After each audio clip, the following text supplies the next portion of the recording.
Ravi de vous retrouver pour ce nouveau numéro du Dessous des cartes. Aujourd'hui, nous démarrons cette émission à Shenzhen, ville chinoise dont Pékin aime à faire la vitrine de sa nouvelle grande spécialité, les Smart Cities, ou villes intelligentes qui, grâce à la 5G, transformeraient la vie des habitants en véritable paradis.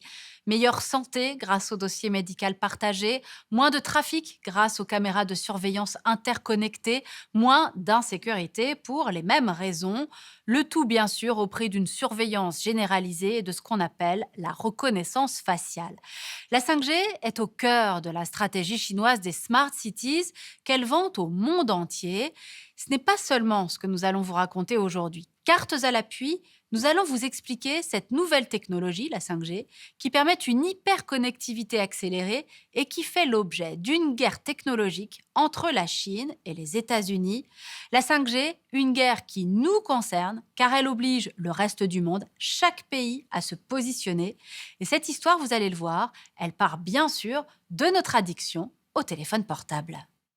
Nous voici en 1983. Le géant américain Motorola présente le premier téléphone mobile, un objet de luxe. En 1990, les Européens inventent la norme GSM, la 2G, base de la révolution du portable, vite copiée en Asie. En 2000, la 3G mène au smartphone, l'ordinateur de poche.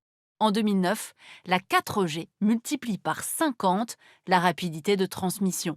Le nombre de portables explose. Aujourd'hui, on compte plus d'un abonnement mobile par habitant de la planète, de quoi faire la fortune des géants de la Silicon Valley comme Apple, leader des smartphones aux États-Unis et troisième en Europe, du coréen Samsung, premier en Europe et deuxième aux États-Unis, ou du chinois Huawei, leader sur son propre marché et deuxième en Europe, et acteur clé de cette histoire, nous y reviendrons. Ces standards technologiques étaient jusqu'ici créés, imposés par l'Occident et surtout par les États-Unis, leur permettant de contrôler au passage la plupart des communications mondiales via leur agence de renseignement électronique, la NSA, et leurs alliés des Five Eyes, Canada, Royaume-Uni, Australie, Nouvelle-Zélande. Alors venons-en à la 5G. Elle promet d'être 10 fois plus puissante que la 4G. Mais l'enjeu n'est plus seulement celui de la communication rapide, c'est surtout de permettre l'interconnectivité des objets et des services, accélérant, on l'a dit, la voie vers la télémédecine, les compteurs énergétiques autonomes, les robots industriels en réseau, les villes intelligentes ou encore les véhicules sans conducteur. Eh bien, pour la première fois, ce standard est en train d'être écrit et dominé non pas par l'Occident, mais par un groupe chinois, Huawei, entreprise privée en symbiose avec le régime. Dans son plan Made in China 2025, le pouvoir chinois dit en effet vouloir dépasser l'Occident d'ici à 2049 au plus tard, dans les secteurs stratégiques des batteries électriques, de l'intelligence artificielle et de la fameuse 5G. De quoi asseoir son leadership mondial. Pour réaliser ce rêve chinois, l'acteur clé est donc Huawei.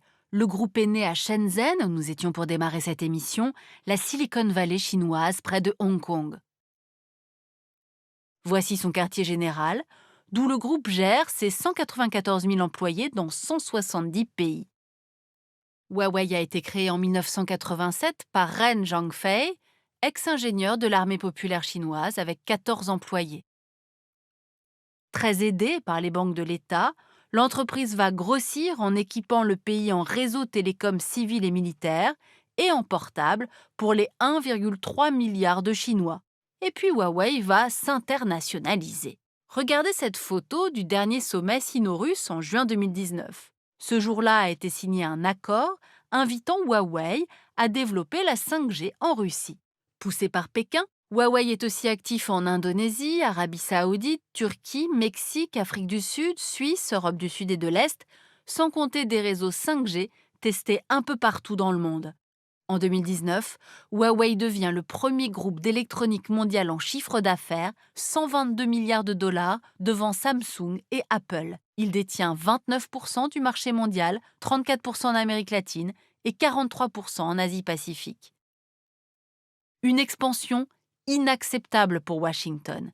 Question de sécurité. Les États-Unis craignant que ce matériel made in China ne facilite l'espionnage et d'éventuelles cyberattaques chinoises. Question commerciale aussi. aucun grand groupe de télécom américain comme AT&T et Verizon ne maîtrisant toute la technologie de la 5G. Dès janvier 2018, Trump interdit donc toute vente de technologie américaine à Huawei, laquelle est pourtant très dépendante du système d'exploitation Android de Google, de Facebook ou des puces conçues par Intel, Broadcom et Qualcomm. Par ailleurs, en décembre 2018, Washington exige du Canada qu'il arrête Meg Wanzhou, directrice financière du groupe Huawei et fille de son fondateur lors d'une escale à Vancouver, l'accusant d'affaires illégales avec l'Iran. En représailles, Pékin a procédé à l'arrestation puis emprisonné 2 Canadiens travaillant en Chine. En mai 2019, Trump bannit de fait Huawei et ses fournisseurs des futurs réseaux 5G américains. Dans la guerre froide sino-américaine, le protectionnisme technologique a rejoint l'affrontement commercial et les tensions militaires en mer de Chine. On l'aura compris, le conflit entre la Chine et les États-Unis fait rage, chacun accusant l'autre d'espionnage, Washington soulignant la différence entre État démocratique et État autoritaire pour traiter les données personnelles. Bref, la lutte pour la souveraineté technologique s'annonce sans merci, contraignant, on va le voir, chaque pays du monde à choisir son camp. Dès les annonces de Trump demandant le boycott de Huawei, certains alliés historiques des États-Unis, Australie, Nouvelle-Zélande, Japon, Taïwan, ont interdit le groupe chinois. D'autres, Inde, Canada, Brésil, Vietnam, Singapour et Israël, sont sur le point de suivre pour ne pas compromettre leurs liens avec les États-Unis.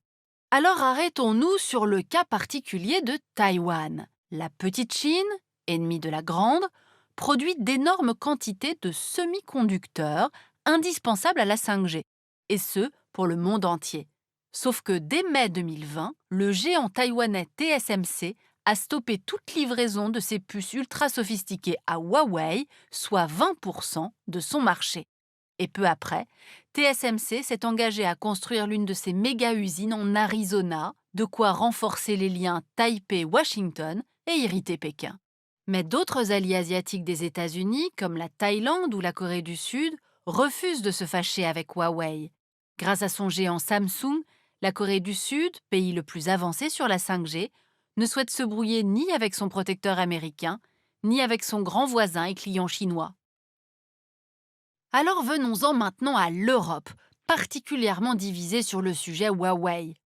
Au Royaume-Uni, le débat sur la 5G a été le plus politisé. Londres a en effet d'abord donné à Huawei un accès limité à son infrastructure 5G, d'autant que le britannique Vodafone, troisième opérateur télécom mondial, l'utilise sur de nombreux réseaux européens. Mais à l'été 2020, volte-face, Londres, membre des Five Eyes, suit Washington et devra avoir banni tout équipement Huawei d'ici 2027.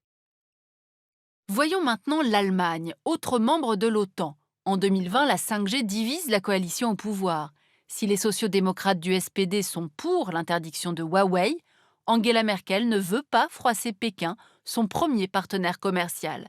La Pologne, la Lituanie, la Lettonie, de leur côté, souhaiteraient que l'OTAN et l'Union européenne décident d'une position commune. D'autres, Hongrie, Slovaquie, Espagne, Portugal, ne comptent pas revenir sur leur feu vert donné à Huawei et prendre du retard sur la 5G.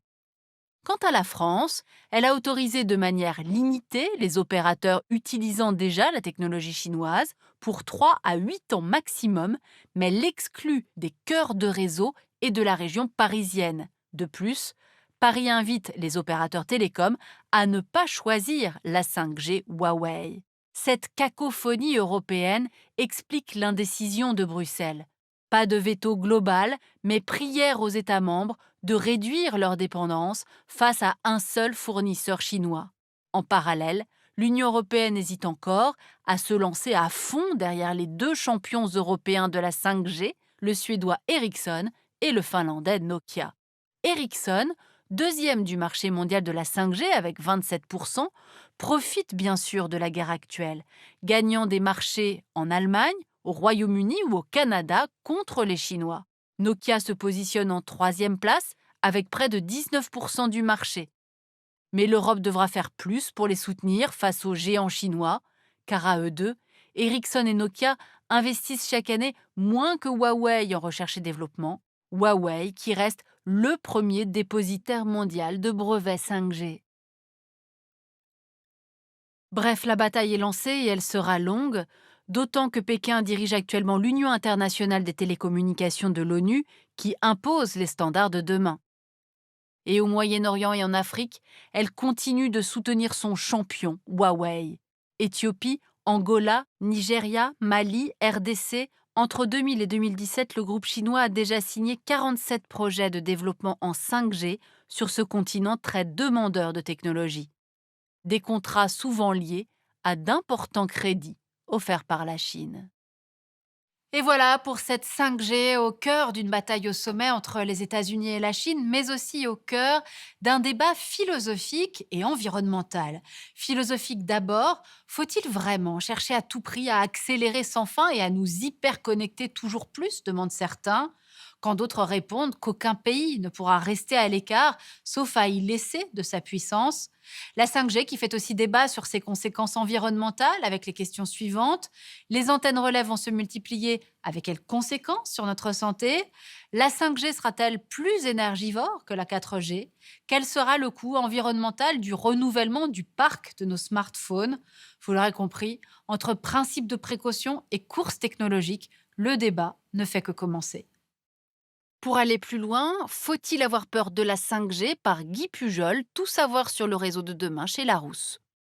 Ainsi s'achève ce nouveau numéro du Dessous des cartes. Rendez-vous bien sûr la semaine prochaine, même endroit, même heure. Et d'ici là, n'oubliez pas notre site internet arte.tv. À bientôt.